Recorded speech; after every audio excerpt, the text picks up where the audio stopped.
तत्रा भवत भगवान व्यासपुत्रो यदृक्षया गामटमानो नपेक्षा। आए तो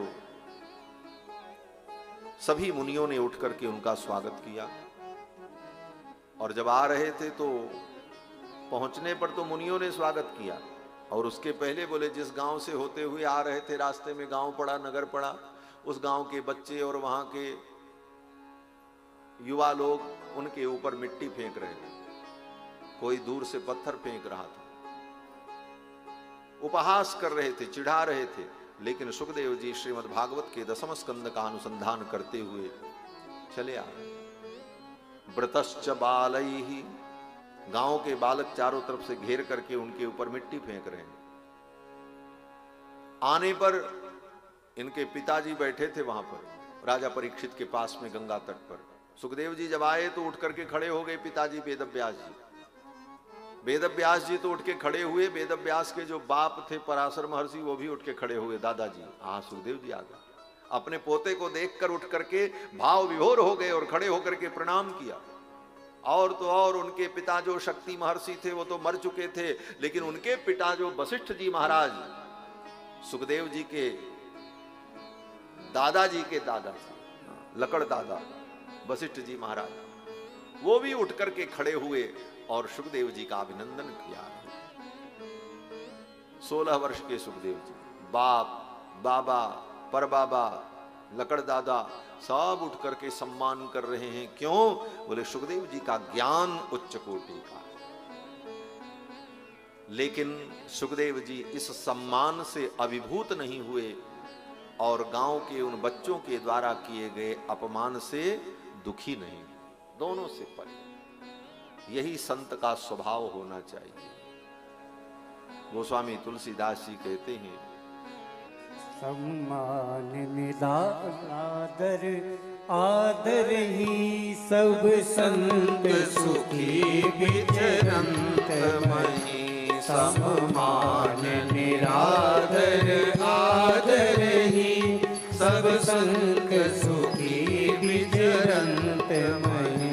सब संत सुखी विचरंत मही। सब संत सुखी विचरंत मही। सम्मान निरादर आदर है। निरादर और आदर दोनों में समभाव हो जाए। सब संत सुखी विचरंत मही, यही संत का जीवन है। सुखदेव भगवान आए, विराजमान हुए। राजा परीक्षित ने चरणों में पुष्पांजलि अर्पित की और जिज्ञासा की। क्या जिज्ञासा की? बोले यही पूछा कि मरने वाले व्यक्ति को क्या करना चाहिए। अतः पृच्छामि संसिद्धिम योगिनाम परमं गुरुम। हे योगियों के परम गुरु,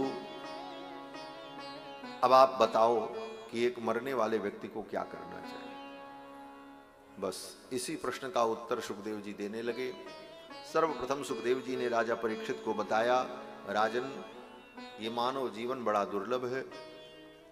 ये जीवन जो मिला इसमें औसत आयु 100 वर्ष की, उसमें भी आधा जीवन तो सो करके बीत गया।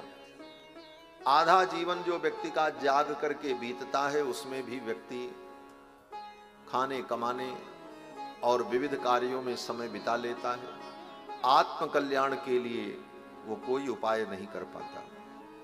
हे राजन, इस जीवन का परम लाभ यही है कि मरने के पहले इतनी भक्ति कर लो, इतनी कथा सुन लो, इतना भजन कर लो, इतना पाठ कर लो, इतनी सेवा कर लो भगवान की, कि तुम्हारा मन चित्त बुद्धि भगवान में इतना तन्मय हो जाए कि जब मरने का समय आए तो मरने के समय भगवान की याद आए और किसी की याद ना आए। जन्म लाभ पर पुंसाम अंते नारायण स्मृति ही, ये हो। और अगर नारायण की स्मृति हो गई मरते समय तो चिंता मत करना, तुम्हारा मानव जीवन सफल हो जाएगा। राम का नाम लेकर जो मर जाएंगे, ये न पूछो कि मर कर किधर जाएंगे, वो जिधर भेज देंगे उधर जाएंगे।